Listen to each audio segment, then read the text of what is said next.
Today we have Holly Forsyth, a young professional in the trucking business. And don't let the term young professional fool you.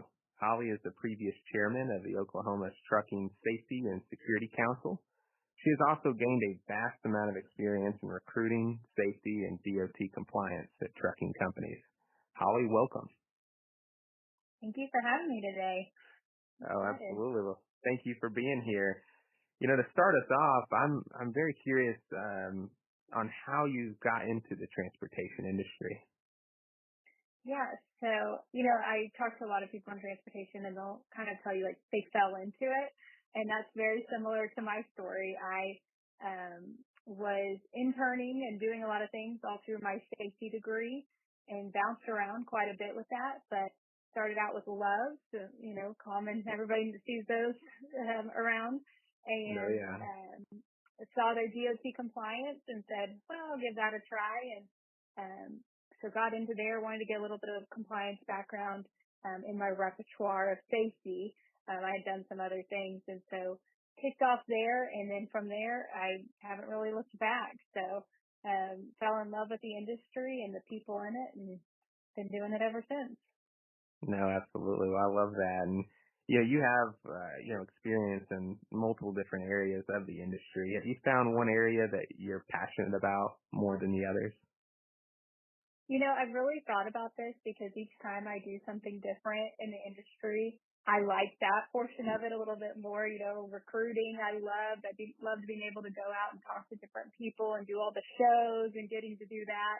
And then I even was on the sales side where I was selling technology that benefited the industry. So that was fun for me. But ultimately, it's when I'm helping either the drivers or the company and finding efficiencies that I truly love it. So on the recruiting side, getting to get someone a job and their appreciation for that to now keeping them compliant is what I truly enjoy. And just seeing this industry is so great in that the people love to improve and love to be learn from each other. And so that's what I appreciate about it. No, absolutely. And to backtrack, you had mentioned about a degree. Tell me more about that. Yeah, talk about bouncing around. I bounced around in college, could not figure out what I wanted to do. At one point, I was a chemical engineering major, an architecture major. Wow. But I know, I went all over the place here. But I landed as industrial safety. And I really picked up on it because I love to teach and show people different things. So I figured that was good for the safety side. But then I loved the learning of the safety and all that there was to it. You had environmental, you had things like me who are currently compliant, so different things like that. And it allowed me to go in any route that I wanted, because obviously I like to do a bunch of different things. So just having that degree allowed me to do things like recruiting, training, compliance, all of that now in trucking. No, that's great. I love hearing that.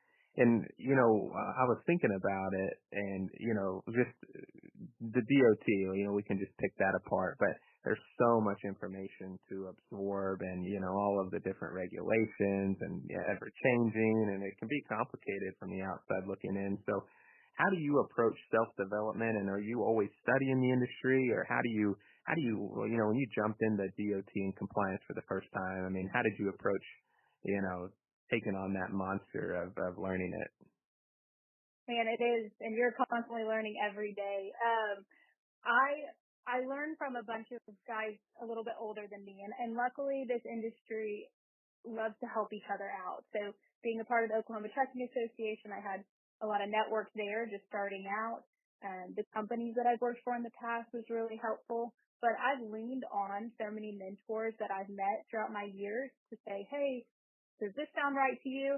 I have this issue, what are you guys doing? And they really do help. So the other people in the industry, that's what I love about trucking so much, is that they really do want to help each other out to make us all better as an industry. And so the group that I've met through the Oklahoma Trucking Association, I think, is one of the best. But I also go out, I try to meet with the troopers and FMCSA, and I've created a relationship with them as well, so that it's learning from the people that are bringing these regulations into our industry, and so that I understand where they're coming from. But yeah, it's a constant game of trying to keep up. But if it wasn't for those who had gone before me and learning from them, I wouldn't be where I am. And also learning from drivers. You know, you learn a lot from the drivers as well. It may be not the correct way. You may learn how to not do it, but Yeah. it does show you a different side or their perspective on the regulations or why they're doing it the way that they're doing it. And so I have learned a lot from just getting out there in the field within and trying to understand their job. No, absolutely. No, I think you're exactly right with this industry being very open to share and you know, I think I think you hit the nail on the head there. What tips do you have for any young professionals who maybe are not in the trucking industry but are curious about it and, you know, maybe looking to join it in some role or fashion into the transportation industry? First off, I would say if you had asked young Holly if she would be in trucking, I would have no. You know, it wasn't even on my horizon of what I would thought about. But I think think about it. If you're young and you're looking at different industries, I think trucking always just kind of gets pushed to the side or not even thought of. But think about it. You need technology. Technology is taking over the transportation industry. So there's tech, there's HR, there's safety, there's management roles, mechanics, and different things like that. Don't be afraid to jump into trucking because it's a beautiful industry to be in. But it just doesn't look so glamorous from the outside, you know.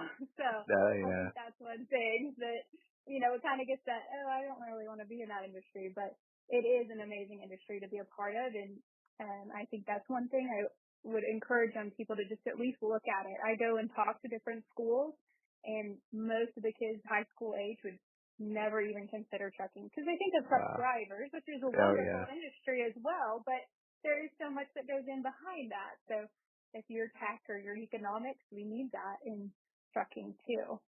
No, absolutely. And you know, I love that you go and talk to the schools because I think that's needed now more than ever. And you know, I mean, you hit something too that I've seen myself out there where you know there's a lot of trucking companies where you know maybe their CFO has retired and you know they're kind of struggling. They might be in a rural area or just outside of a metropolitan city, and it's hard to attract you know even just good finance talent to the company. And so yeah, I think that's great.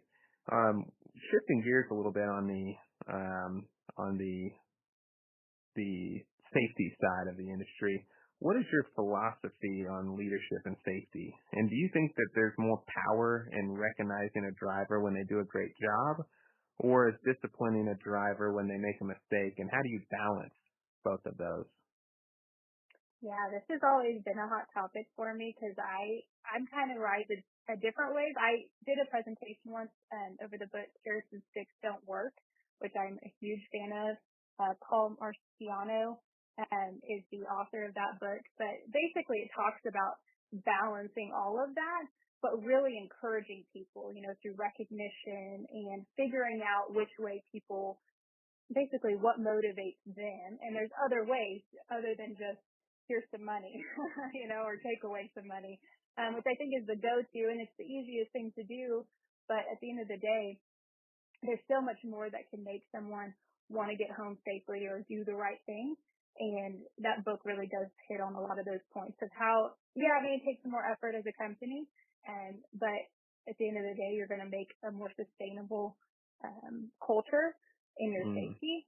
But to go back, you know, to answer your question, I think you do have to balance it out. I think recognizing people is great, but not everybody wants to be, you know, grandiose recognized. And Yeah. then, you know, you have to find that motivator for them. And a lot of times I try to think of, you know, psychologically safe people. And so if you're constantly out there nitpicking them, or getting onto them or discipline, they're going to become more afraid to do things. And so you kind of Mm. create this culture of being afraid or, you know, they're scared to make a movement. When you're scared, especially in different industries like ours with hazmat, you could cause it to go south real quick. So, Oh, I try absolutely. to do like a learning culture, you know, like go out, yes, if something's wrong, but teach them the way that it should be instead of just harping on what they did wrong.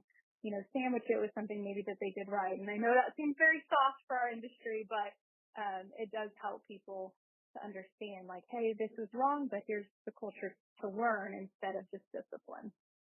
Absolutely. And, the truth is,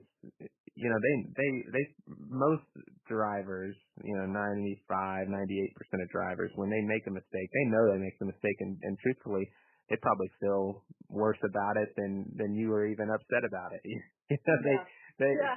they want to do good for the company, and they might have known they made a mistake, but they're upset about it as much as anyone else. And so, and to expand on that, what have you found to help foster the relationship between maybe the drivers and dispatch? Because you often hear, driver turnover is fueled by, either disagreements or, kind of maybe not a good culture, and that can be driven by management, safety, but also, that relationship between the driver and the dispatcher.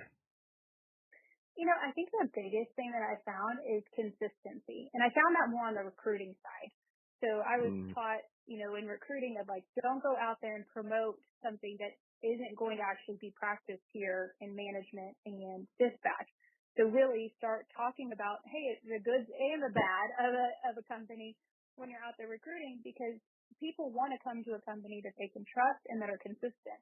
And so managers or supervisors or dispatch, if someone is consistent and they answer the phone and they talk to you in a nice manner, but they're consistent with you, I feel like that builds that trust ultimately, and then drivers want to stay, and then they feel like they can tell them something, or, if it's a manager.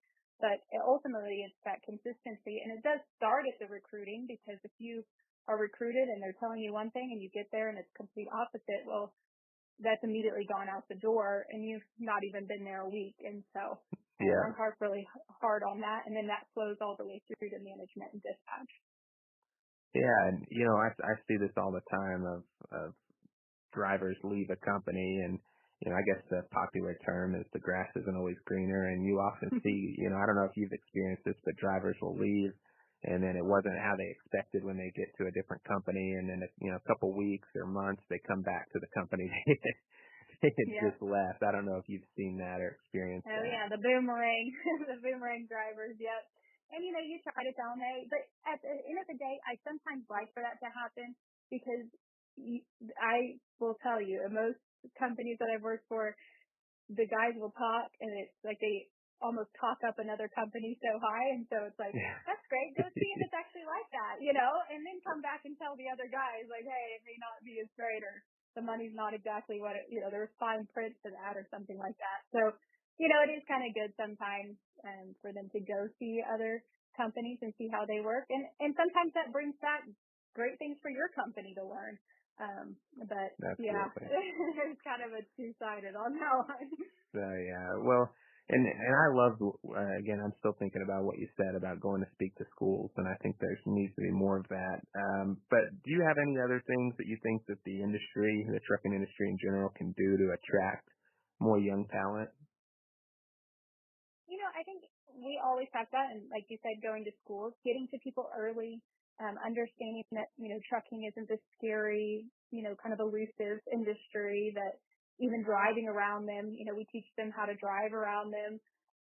Big trucks, so new drivers that are entering the industry, we try to show them how to drive near big trucks. So little things like that help to kind of curb maybe old ideas of what trucking was. And then I think we're getting there, but it's understanding that there's old ways of doing things in trucking, and then there's newer ways. And so that technology is coming along, and it's kind of becoming more of a popular industry to be in, because we've got more things like tech and finance, and more of that's being applied. And so I think that will help grow this industry. But companies just need to kind of not be afraid to say, hey, I'm here and I'm a cool company. Come work for us. Look at the cool things we do, because you just don't see it as much as the other industries do. So there's some cool things we do. It's just we got to promote it a little more. No, absolutely. Well, what is your opinion on some of the proposed safety standards, such as the side underride guards or speed limiters on trucks? What are your thoughts on that? I go back to my safety degree when I hear a lot of those, and I think, are we trying to engineer controls out to kind of take away that human element of things? That is a safety part of it. You just try to eliminate as much human error as possible. But I want, when those things happen, one, to consider all the data. Is there true data backing this that it needs to truly go all the way to being mandated, or just maybe a recommended best practice? And then at the same time, are there controls that need to go out more towards the other side of the motoring public? Because it's not always the big bad truck that's causing the problem. But you can put so many controls in place that the driver essentially can't do their job correctly because it's just too much going on. We had beepers in one truck that I think made the guys go insane in Dallas traffic because you're beeping every time. It's just there's stuff all around you. So, you have to be considerate of what you're trying to engineer out. And things like speeding, yes, we know that that's an issue and, probably shouldn't be hauling 80,000 pounds of something down the interstate at 90 miles an hour. If that's even allowed. But at the same time, things like underride and different things, I just want to see more data on why it's being mandated when it comes to stuff like that.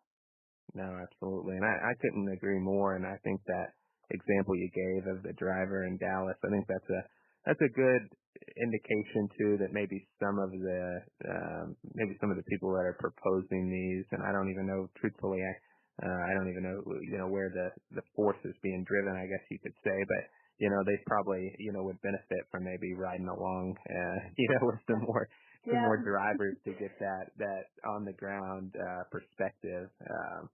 So I couldn't agree more there. Yeah, we do that. I think every company I've worked for, they make you do a ride along, no matter if you're in dispatch or HR, because you need to have a perspective of what these guys are dealing with every day. And I think that needs to happen often with people because, there's perspective in what's going on in the day to day versus being, behind a computer all day and deciding these wonderful ideas. They may be wonderful ideas, but go see how they're practiced. So that's a good point. Absolutely. And I think that, even goes into, why I even do this podcast, which is to just try to shine a light on all the hardworking people of this industry and from the drivers to the owners to, the people like you that make the company operate, because without everybody, it's a team effort. So. Yep. No, it takes a village. We say that a lot. It takes a village. Yeah. Well, Holly, this has been great. And, again, the trucking business is so essential to our country, and you play a critical role. So thank you so much for sharing.